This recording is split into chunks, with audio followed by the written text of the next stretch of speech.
got a beautiful day to do this, and it's a great cause. I know some of you were here last year to help us out. We raised $8,000 last year. This year we're going for a little bit more. Those of you that are not familiar with Pushups for Charity, it's a nationwide event benefiting the Wounded Warrior Project. We started it last year.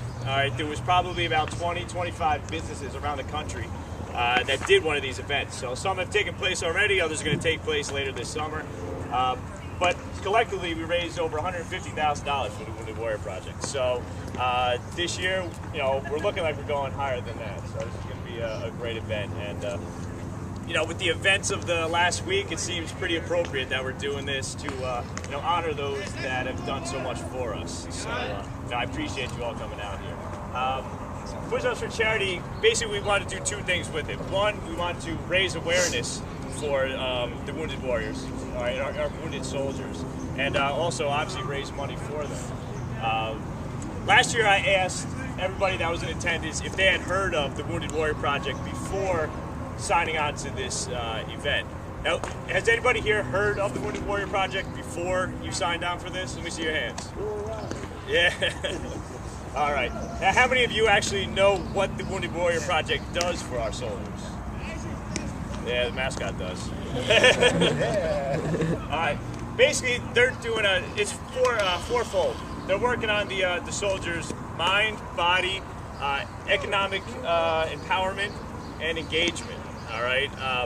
Mind meaning they want all the soldiers that are coming back to get back into the communities, without any mental stress. All right. They have programs that are working on family support and also stress management. All right. So it's an important component to reintroducing them back into society.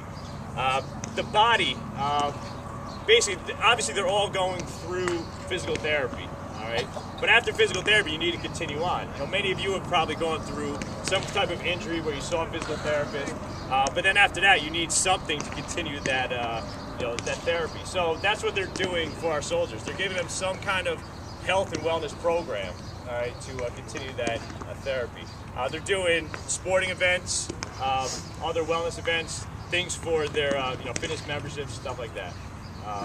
Then you have the economic empowerment.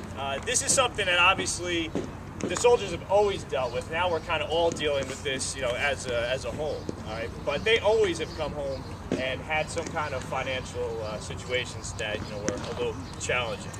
So what they're doing, they're giving these soldiers higher education. They're also teaching them about technology and also giving them a little job support. All right, so that's a big one, especially now, because they're coming back to a climate where the average person, citizens, having a little bit of difficulty, finding a job. So that's a big part for them.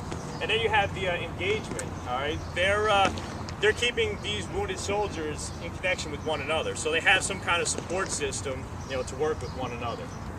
And they're also, this engagement allows them to get a little bit more support with the legislative issues in our government. So it's fourfold. It's a great program. It's a comprehensive program for our injured soldiers, the Wounded Warrior Project. So you can be confident that when you donate money to the Wounded Warrior Project, it's going to a great cause. And unlike a lot of the charities out there, it's also giving the highest percentage of your money going directly to the recipient. So they're about 81 cents for every dollar right now is going to the injured soldiers. So that's a pretty high number. All right. So like I said again, I want to thank you for coming here. It's a great cause, and we're going to get things rolling. We don't want to stand here too long. I want to see you guys sweat. All right. So exactly. And you don't want to get hit with a baseball. So.